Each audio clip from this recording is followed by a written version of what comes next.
Welcome to YoYo Cine talkies.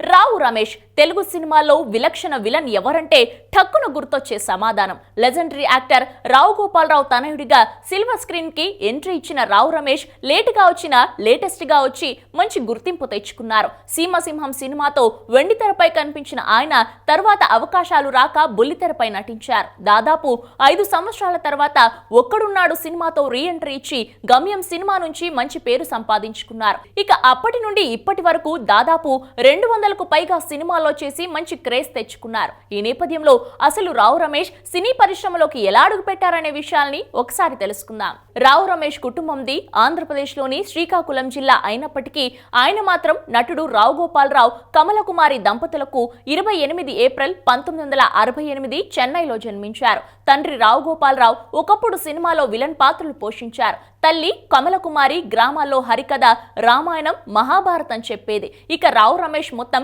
చెన్నైలోనే పెరిగాడు. ఇక రావు రమేష్ చదువు విషయానికి వస్తే చెన్నైలోని శ్రీ రామకృష్ణ మిషన్ స్కూల్లో 10th క్లాస్ వరకు చదువుకున్నారు. తర్వాత ఇంటర్ కూడా అక్కడే చదువుకున్నారు. ఇక కమ్యూనికేషన్స్ లో డిగ్రీ పూర్తి చేశారు. ఆయనకు చిన్నప్పటి నుండి పుస్తక పఠనం ఉండటంతో చెన్నైలోని బ్రిటిష్, అమెరికన్ గ్రంథాలయాలలో లెక్కలేనన్ని గంటలు గడిపేవారు. అలాగే ఎక్కువగా ఫోటోగ్రఫీలో పుస్తకాలను అధ్యయనం చేసేవారు. అయితే తనకు ఫోటోగ్రఫీ అంటే ఎక్కువగా ఇష్టం ఉండటంతో సినిమాటోగ్రాఫర్ గా కెఎస్ ప్రకాష్ రావు దగ్గర కొన్ని రోజుల పాటు పనిచేశారు. తర్వాత స్పెషల్ ఎఫెక్ట్స్ ఫోటోగ్రఫీని నేర్చుకోవడానికి అమెరికన్ యూనివర్సిటీకి దరఖాస్తు చేసుకున్నప్పటికీ ఆయనకు సీటు రాలేదు. 1994లో తన తండ్రి రావు గోపాలరావు చనిపోయారు. ఇక రావు రమేష్ కు ఒక సోదరుడు ఉన్నారు. దర్శకుడు రాఘవేంద్రరావు సోదరుడు ప్రకాష్ రావు దగ్గర ఫోటోగ్రాఫర్ గా దాదాపు 10 సంవత్సరాల పాటు ఆయన పనిచేశారు. అయితే తన తండ్రి రావు గోపాలరావు మరణించిన తర్వాత సినిమాలకు దర్శకత్వం వహించాలని నిర్ణయించుకున్నారు. తనకు చిన్నప్పటి నుండి పుస్తక పఠనం ఉండటంతో చాలా కథలు రాసుకున్నారు. దీంతో తెలుగు, తమిళ భాషల్లో సినిమాలు తీయాలనుకున్నారు. కానీ తన తల్లి ఆదేశం మేరకు దర్శకత్వం వదిలి నటునిగా తండ్రి అడుగుజాడల్లో నడవాలని డిసైడ్ అయ్యారు.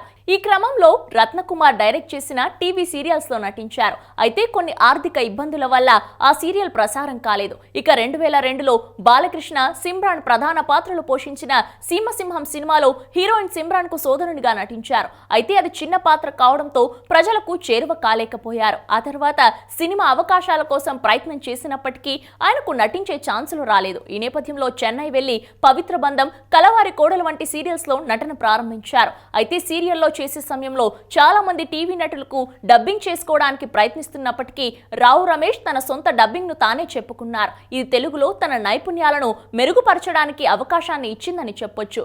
అలా ఒక 5 సంవత్సరాల పాటు సీరియల్స్ లో నటించారు. ఇక 2007లో ఒక్కడున్నాడు సినిమాతో రీ ఎంట్రీ ఇచ్చి చిన్న పాత్రలో కనిపించారు. తర్వాత 2008లో దర్శకుడు క్రిష్ తెరకెక్కించిన గమ్యం సినిమాలో నక్సలైట్ పాత్రలో చేసి తన నటనకు విమర్శకుల ప్రశంసలు అందుకున్నారు. కాగా ఈ సినిమా ఆ సంవత్సరం అత్యధిక వసూలు సాధించిన తెలుగు చిత్రాలలో ఒకటిగా నిలిచింది. ఆ తర్వాత కొత్త బంగారు లోకం, ఆవకాయ బిర్యానీ, మగధీరా సినిమాలలో నటించారు. అయితే కొత్త బంగారు లోకం చిత్రంలో అతని పాత్రకు మంచి పేరు వచ్చింది. అనంతరం లీడర్, ఖలేజా, మిరపకాయ్, బద్రీనాథ్, పిల్ల జమీందార్, గబ్బర్ సింగ్, జులాయ్, సీతమ్మ వాకిట్లో సిరిమల చెట్టు, షాడో, ఇద్దరు అమ్మాయిలతో, బల్పు లాంటి సినిమాల్లో చేసి తెలుగు సినీ పరిశ్రమలో రావు రమేష్ అనే నటుడు ఉన్నాడని ప్రజలకు తెలియజేశారు. ఆ తర్వాత కూడా చాలా సినిమాల్లో సహాయ పాత్రలు చేశారు. ఇక 2015 నుండి రావు రమేష్ కు క్రేజ్ రావడం మొదలైంది. మొదట ముకుందా సినిమా తనదైన శైలిలో నటించి విజయం సాధించారని చెప్పవచ్చు. ఆ తర్వాత సినిమా చూపిస్తామామ,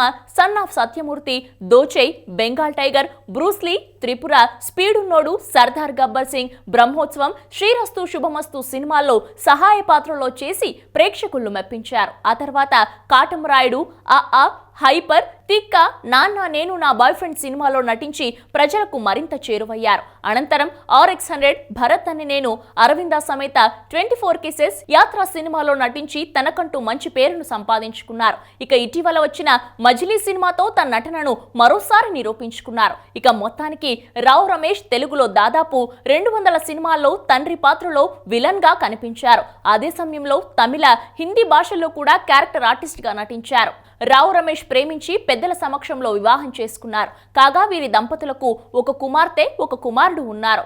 ఇక మొత్తానికి రావు రమేష్ ఒకవైపు తండ్రిగా మరోవైపు విలన్ గా విభిన్న పాత్రలను పోషిస్తూ తండ్రికి తగ్గ తనయుడు అనిపించుకున్నారు. విలక్షణమైన నటన, తన డైలాగ్స్ తో అందరినీ ఆకట్టుకున్నారు. స్టార్ హీరోల నుంచి యంగ్ హీరోల వరకు ప్రతి సినిమాలో రావు రమేష్ క్యారెక్టర్ కంపల్సరీ అనే స్థాయికి చేరుకున్నారు. కాగా రాబోయే రోజుల్లో ఆయన మరెన్నో సినిమాలలో నటించాలని మనస్ఫూర్తిగా కోరుకుందాం. హలో, మిమ్మల్నే ఫిలిం సెలబ్రిటీస్ రియల్ స్టోరీస్ ఏంటో తెలుసుకోవాలనుందా? లేటెస్ట్ గా రిలీజ్ అయ్యే మూవీ రివ్యూస్ నేను చెప్తే వినాలనుందా?